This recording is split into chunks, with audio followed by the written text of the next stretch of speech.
ताज्या बातम्या पाहण्यासाठी धन्यवाद न्यूज चॅनलला सबस्क्राइब करा आणि बेल आयकॉनवर प्रेस करा।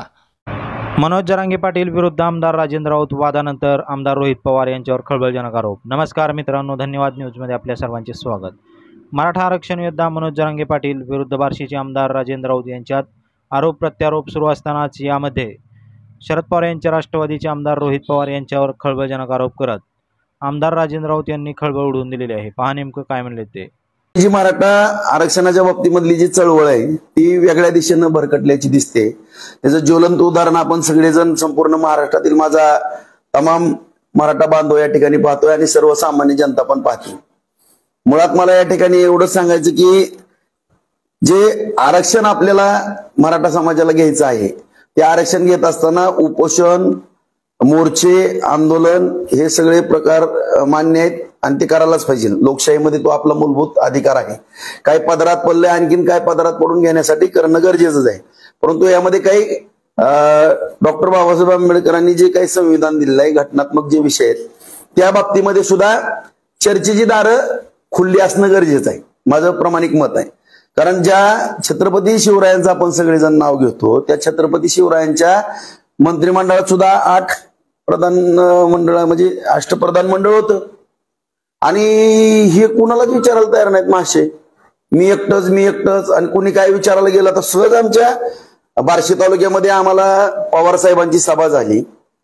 त्या सभेनंतर सोपल साहेबांच्या घरी पवार साहेब गेले आणि त्या दिवशीपासून रोहित पवारांचं माझं काही क्रॉसिंग झालं आणि त्या दिवसापासून खऱ्या अर्थानं मनोज दादा जरांगे पाटील मला बोलू लागले। मग नेमका आम्ही अर्थ काय समजायचा? तुम्ही मराठा आरक्षणाची लढाई लढता का नेमकं महाविकास आघाडीची लढाई लढता? आम्ही काय चूक केली?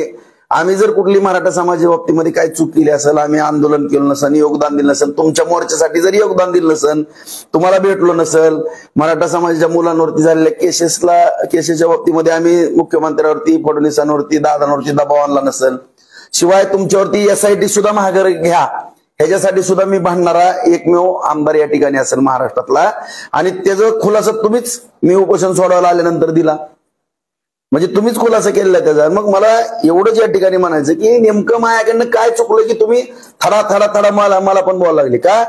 तर मी काय प्रश्न केले म्हणून किंवा माझ्या तालुक्यातल्या मराठा समाजातल्या बांधवांना काय तुमचा संशय आला, त्याचे प्रश्न विचारले तेवढंच उत्तर द्या ना तुम्ही। काय 11 प्रश्न विचारलेत, आज त्याचं आंदोलन झाले, पण असं आम्हाला वाटतंय।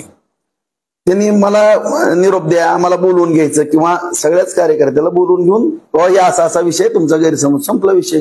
तुम्ही बघतो, ठेवतो, दारातच येतो, ताईला सांगा, आईला सांगा, वडिलाला सांगा, दारातच मी सभा घेतो, एवढा अहंकार कधीच असू नये, कोणालाही असू नये।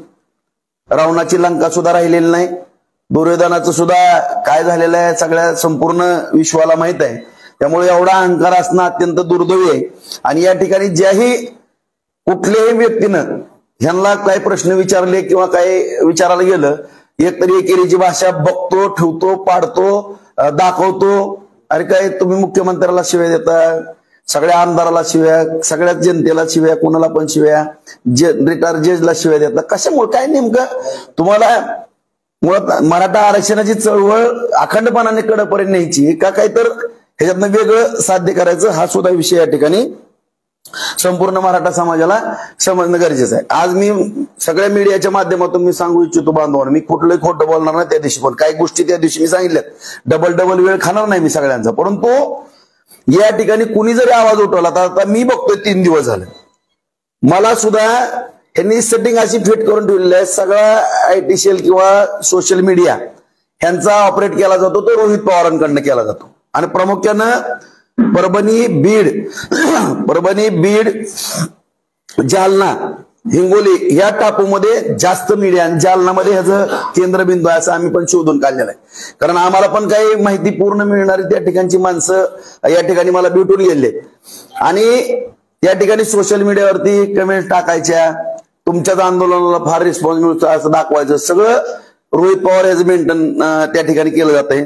परत जर कुणी बोललं ह्यांच्या यांना प्रश्न विचारला, लगेच फोन चालू करायचे त्या व्यक्तीला, कुणी पण असू द्या, सर्वसामान्य असू द्या। माझ्या अगोदरच्यांना बराच अनुभव आला, फोन करायचा, अरे तुरे बोलायचं, कुठंतरी शिवीगाळी करायचं, ही तुम्ही माझ्या पत्रकार बांधवाला मी दाखवतो. मी आता 2 फोन उचलले, मी माझ्या स्टाईलनं उत्तर दिलं. परत मला काही जाणकारांनी सल्ला दिला की भाऊ तुम्ही काय फोन वगैरे उचलू नका, परंतु हे बंद करा. आमच्याजवळ पण मराठा बांधव आहेत, गरजवंत मराठा माझे पण लहानपणापासूनचे सहकारी आहेत, आम्ही असंख्य मंडळी आहेत. तुम्ही जर असे फोन करून शिव्यागाळी करायला लागले तर जशात तसं प्रत्युत्तर दिलं, जरी इतकं काय सोपं समजू नका तुम्ही. असं कुणाला हलक्यात घेऊ नका. फक्त माझी एवढी नम्रतेची विनंती की जी मराठा चळवळ आहे त्या चळवळीला गालबोट कोणी लागू देऊ नका. कारण मी आज एक मराठा आमदार म्हणून या ठिकाणी मी आपल्या सगळ्याच संपूर्ण राज्यातील मराठा समाज बांधवांना, गरजवंताला मी सांगू इच्छितो, मी सुद्धा मागणी केलेली आहे की जी नौटंकी चाललेली आहे, जे समाजाच्या नावावरती कुणीतरी राजकीय पोळी भाजून घेण्याचा प्रयत्न करतंय, हे दुधाचं दूध आणि पाण्याचं पाणीच मी पण करतो. मी पण काही इतका कच्चा खिलाडी नाही. मी कालच प्रेस घेतली. मराठा आरक्षण योद्धा मनोज जरांगे पाटील यांनी मराठा समाजाला सरसकट कुणबी नोंदीच्या आधारे ओबीसीतून आरक्षण मिळावे यासाठी मागणी केली. यानंतर त्यास विरोध करणाऱ्या प्रत्येक नेत्यावर आरोप प्रत्यारोप करत टीका करण्यास मनोज जरांगे पाटील यांनी सुरुवात केली. अशातच बार्शीचे आमदार राजेंद्र राऊत यांच्यावर देखील त्यांनी थेट टीका केल्याने वादाची ठिणगी पडली आणि आमदार राजेंद्र राऊत यांनी देखील मनोज जरांगे पाटील यांच्यावर टीका केल्यानंतर हा वाद आणखीन वाढत गेला. विशेष म्हणजे आरोप प्रत्यारोप झाल्यानंतर आता आमदार राजेंद्र राऊत यांनी थेट शरद पवार यांच्या राष्ट्रवादीचे आमदार रोहित पवार यांच्यावरच खळबळजनक आरोप केल्यामुळे या संदर्भात रोहित पवार काय भूमिका घेतात हे पाहणे महत्त्वाचे ठरणार आहे. याबद्दल तुम्हाला काय वाटतं नक्की कमेंट करा आणि व्हिडिओ आवडल्यास शेअर करा. धन्यवाद.